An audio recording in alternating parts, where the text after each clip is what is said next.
And we're live, baby, live. I am Tom the Whiskey Whisperer, at least for the purpose of this video. I'm still trying to figure out this new platform, so bear with me. Why do people say bear with them when they don't have a bear with them? Anyways, so I'm an analog man in a digital world. I'm still trying to figure this out. Nevertheless, man. I've got two cocktails. I'm going to start with almost classic Manhattan, as I said. Make an adjustment here. There we go. Now we're back in business. An almost classic Manhattan. When I say almost classic, so here's the whiskey I'm using, which still makes it a classic, even though it is bourbon and not a rye. You can use bourbon, folks. Don't let the naysayers tell you different. But this particular bourbon is just gorgeous. It is a 9-year-old Huling Station Trolley Stop Series. Their main street line, straight bourbon whiskey at 119.23. It's the mash bill on this that makes this whiskey incredible, though. 52% corn, 52. It must be a minimum of 51 to be bourbon. This one's only 52, but it's got a 44% rye. That's what makes this thing so gorgeous. And why do I say almost classic? Well, it's just the end, right? So I use that bourbon and I use a good sweet vermouth. The almost is the bitter. So I use some ginger bitters. Of course, I drop a dark cherry in there. I'm not using a Luxardo, even though some say you have to. There are some great brands out there at less money if you're paying attention. And here's the thing. I mean, I'm all about using the right cherry. For me, that's a big deal, especially in a Manhattan. But you don't have to spend $25 per jar. I got these Traverse City whiskey cherries that are just amazing. They were $10 a jar. They're just as good as a Luxardo or a Marashka, in my opinion. Anyway, so I've got the bourbon, the sweet vermouth, but here's the difference: is I use ginger bitters in this, and because I'm using the ginger bitters, of course, I said I dropped the dark cherry in there, but I'm also using some candied ginger.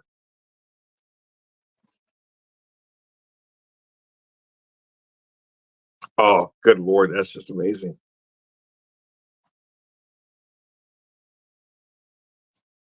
So yeah, I just put a piece of candied ginger in there.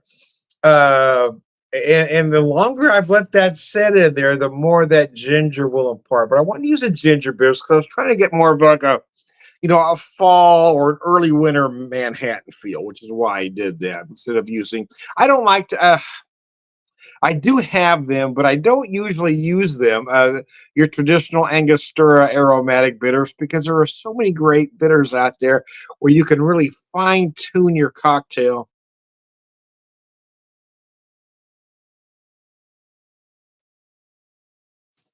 Gosh, that's just delicious, man. I do like a Manhattan. The truth is, Manhattan is probably my favorite cocktail. I do occasionally enjoy an old fashioned, and we're talking in the spring and summer. I really like a whiskey sour, and every great once in a while a Boston sour. But there's just something special to me about a Manhattan. To me, it's that epitome of elegance, right? It's taking you back to those pre-prohibition days when cocktails were simple and elegant before they had to have 100 fruit juices and a couple hundred liqueurs in them before when bartenders just made a drink. That's why I understand why certain professions want a more defined term like mixologist. I get it, but the unpretentious part of me doesn't really like that title because the working class part of me says, what's wrong with just being a bartender, right? There's nothing wrong with it. Why do you have to call yourself a mixologist? You're a bartender, by golly. You don't need to fancy it up. You don't need to dress it up. Be who you are and be proud of it. And the problem with that logic is that we have a certain segment of society that wants to look down on certain professions. And the truth is, there is no such thing as unskilled labor. Anything you do is a skill. Now, certain jobs are more prevalent, which lends to the term unskilled labor. When you have X amount of job availabilities, well, people tend to think you can pay less, and that's not a skill. But a skill is a skill. Whether you're flipping a burger or mixing a drink,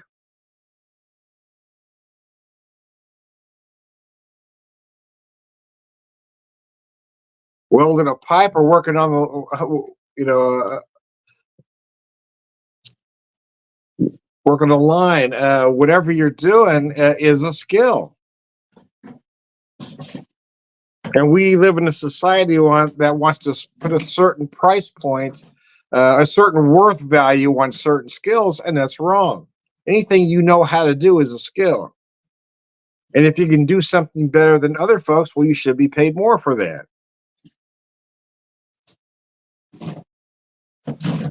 regardless of what certain pompous folks want you to believe. anyways, I digress. I fed into that for so long. I am a Gen X. I'm the very first year of Gen X, but three of my four siblings are boomers. And my dad was the greatest generation, where my mom was the silent generation. So I grew up different than a lot of my friends. And you grow up thinking you have to kill yourself for whatever company you're working for. You're taught that it's a virtue to work your ass off for a company that will not miss you the second you're gone. And I keep hearing today how folks today don't want to work. And I've worked with a lot of folks in their early 20s, and I don't think that's true. I think people do want to work. They just don't want to work for less than they deserve. I think certain generations want to put a value on certain positions, and I think in many cases those values are wrong. And if the younger folks want to rise up and say, "Hey, I deserve more pay than this," by golly, I'm more power to you. It's not that people don't want to work; it's people don't want to work for the pittance you want to pay them. So if you want to treat people decently, they will work for you. Unions, there's a lot of controversy about unions. Has been some corruption in unions. There's no doubt about that. But the truth is, we wouldn't have a lot of the benefits that we have. Even as non-union folks wouldn't have the benefits that we have if it weren't for unions in the first place. And in my life, I only worked for one union, but I will say, doing the exact same job for a non-union employer, I was paid more and the benefits were better with the union employer, even paying union dues. So they want to demonize unions because there may be some corruption in some, but the truth is there's so much corruption in corporations that isn't talked about. You've got golden parachutes and all sorts of other nonsense and reasons why they can't pay you a living wage while they're buying luxury yachts.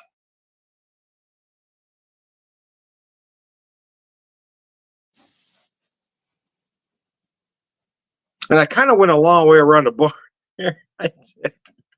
Just to say that, I did my bit. I bought into those lies, and I worked my ass off, and I worked my way up the food chain into into some management positions, only to realize I was working my ass off for companies that didn't really care, even though they would tell you they do, until it came down to it. Well, I'm working my ass off, working 60, 70, 80 hours a week, not spending any time with my family, and possibly on the brink of divorce for companies that don't give a rat's ass about you.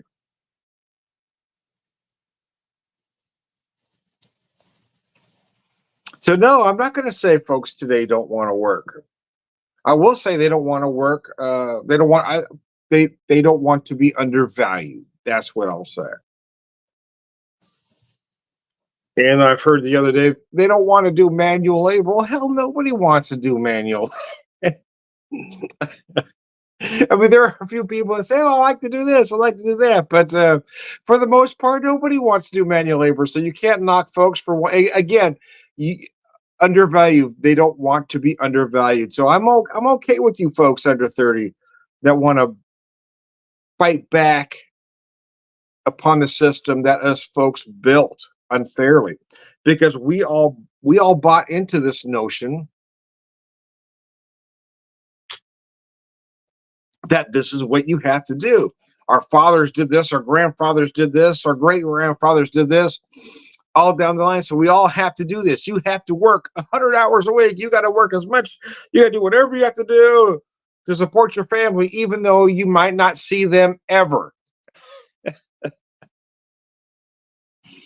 Anyway, I'm just not buying into it anymore. I understand where kids are coming from. And every time someone tells me kids don't want to work today, I say, how much are you offering them?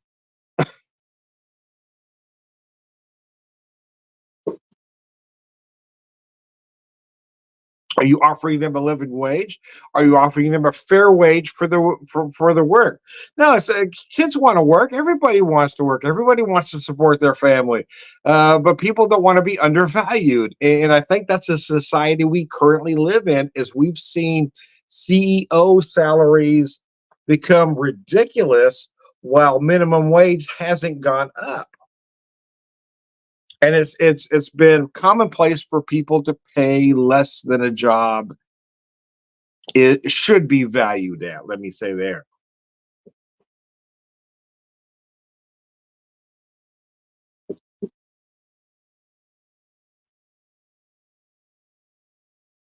So what am I going to do about it? What are you going to do about it, Tom? Are you going to change the system? No, oh, hell no, I can't change the system. I can fight back, but I don't have the ability to change the system completely. But yeah, I mean I like to be a voice.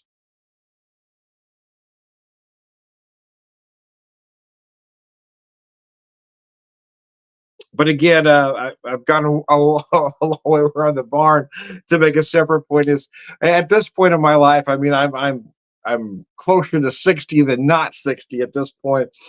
I call this my third act career. Was I'm enjoying being just a bartender. If you want to refer to me as a bartender, because I've heard folks on the far right, oh, she was just a bartender. Like being a bartender doesn't matter.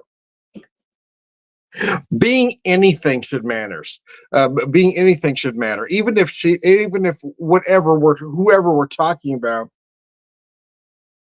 was a custodian. Oh, they were just a custodian. That should matter. What shouldn't matter is being brought up with a silver spoon in your ass and pretending you know everything about everything.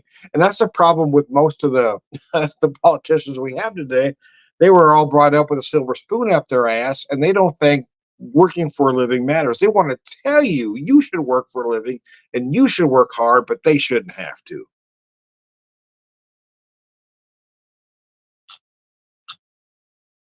So what are you doing about it, Tom? What are you doing about it besides talking about it? Well, nothing really. I mean, listen, I would like to be a catalyst for change. I think we're all just finding out how to do that, especially now in today's current climate, where everything is so polarizing. I mean, talking about a living wage shouldn't be political, but it seems to be. Talking about rights for everybody shouldn't be political, but it is. Everybody should have exactly the same rights. But you have a certain segment of society that doesn't believe that.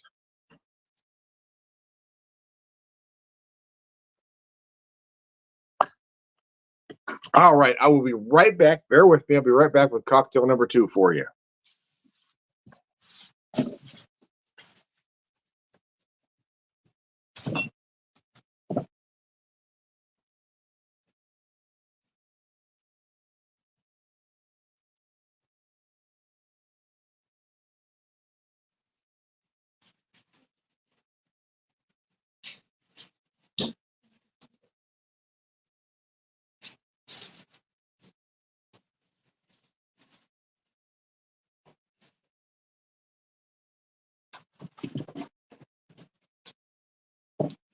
All right, I'm back. So my glass expert wasn't sure if this should be a Nick and Nora glass or a cordial glass because it is right at 4 ounces, and I guess that's the cutoff, right? So anyway, here's what I got here. Let me show you what this cocktail looks like.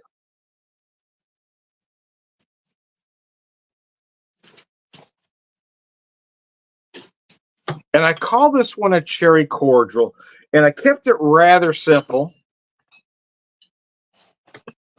So I'm using the St. Elmo Steakhouse cherry vanilla infused bourbon at 88 proof. Let me show you that bottle. Meet the famous. Now, I don't want to get the Elmo Cola. Anyway, straight bourbon whiskey with dark cherry vanilla liqueur, color with fruit and vegetable juice. There you go. Produced and bottled by St. Elmo Steakhouse, Indianapolis. So here's what I did with this whiskey. I used 2 ounces of the whiskey, 2.5 ounces of the whiskey, I should say. Some chocolate bitters and cherry bitters.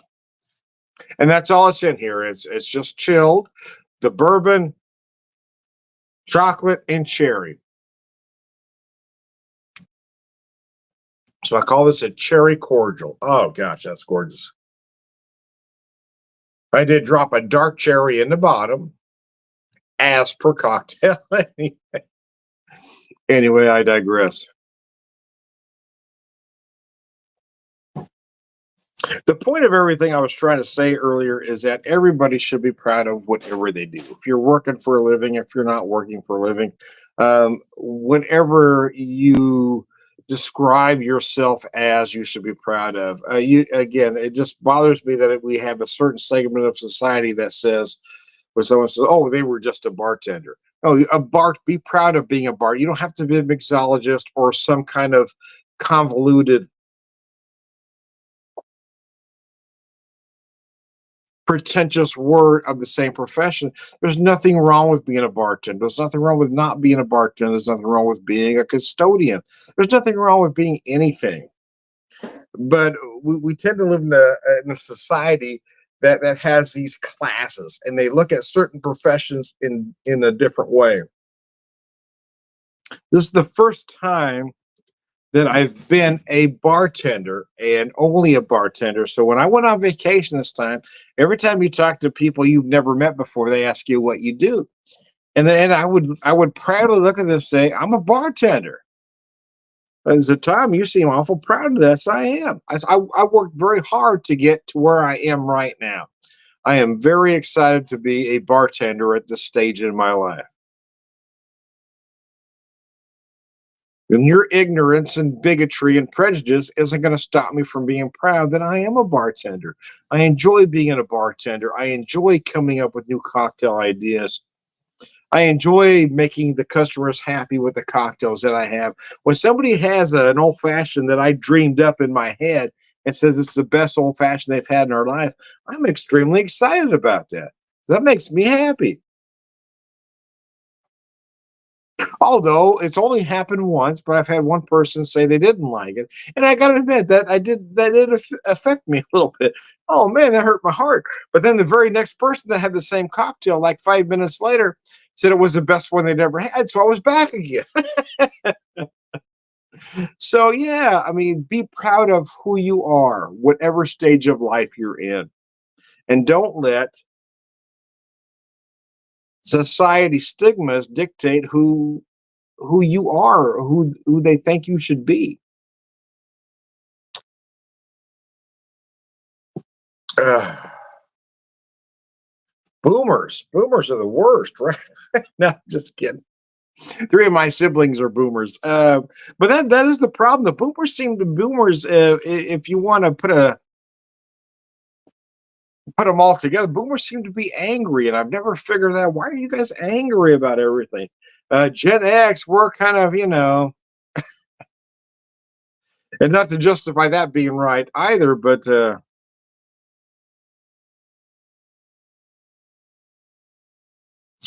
Gen X seems to be indifferent about a lot of things. We just let a lot of things go. The truth is, Gen X gets offended just as much as Boomers and just as much as Millennials. We just don't show it as much. We get pissed off. We get angry. We get offended. We just don't want you to see it. That's why Gen X is the best generation of self-deprecating humor. Not that what you say might not piss me off or anger me or even insult me, but I don't want you to see that.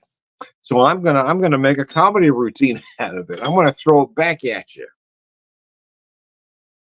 And that's something boomers just don't get, nor do millennials, for that matter. I guess the point I'm trying to make is not everything is personal, right? Not everything is about you. So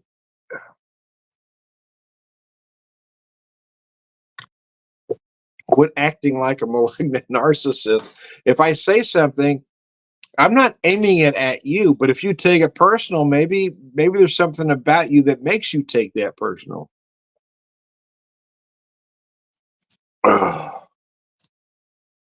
But at almost 60, I am enjoying. I tell you what, I'm enjoying this phase of my life. I'm enjoying just being. I'm enjoying being a bartender and just a bartender. I'm enjoying coming up with cocktail recipes. I'm enjoying just spending time with my wife, daughter, and grandkids and not having that crazy stress that I thought I had to have because that's what was passed down to me. That's that wisdom that my grandfather passed on to my father, that my father passed on to me, that you must work yourself to death. And I'm glad I'm not doing that anymore. I'm glad I'm working the hours I need to pay the bills that I have, and I can relax and spend some time with my wife, daughter, and grandkids. I just wish I would have learned that lesson at, uh, at least a decade and a half earlier before we lost our son to cancer.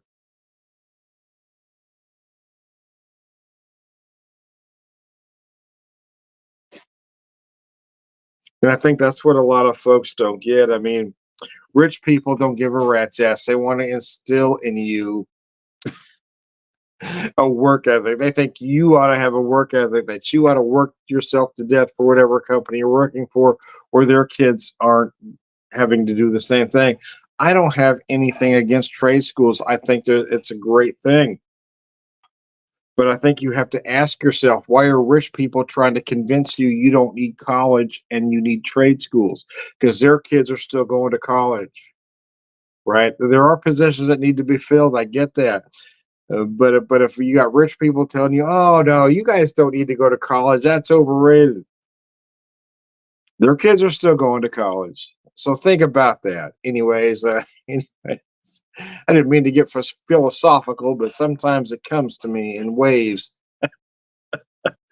or or in abstract ideas mostly. Anyway, the point I was trying to make is just, be comfortable with who you are. If you want to be this, be this. If you want to be that, be that. But don't let somebody convince you have to be somebody else because that's what society dictates. I'm happy, man. I could have done a lot of things with my life, and I made a lot of mistakes along the way. Um, but I'm happy right now being who I am. Uh, Comfortable in my own skin, being a bartender. I've got a great wife that's had me for 30 years, and and I'm good with that. So there you go. I'm never going to break the bank. I'm never going to retire a rich man, but I am happy. So there you go. I am Tom, the whiskey whisperer, whiskey evangelist, prolific whiskey drinker, forever with the man.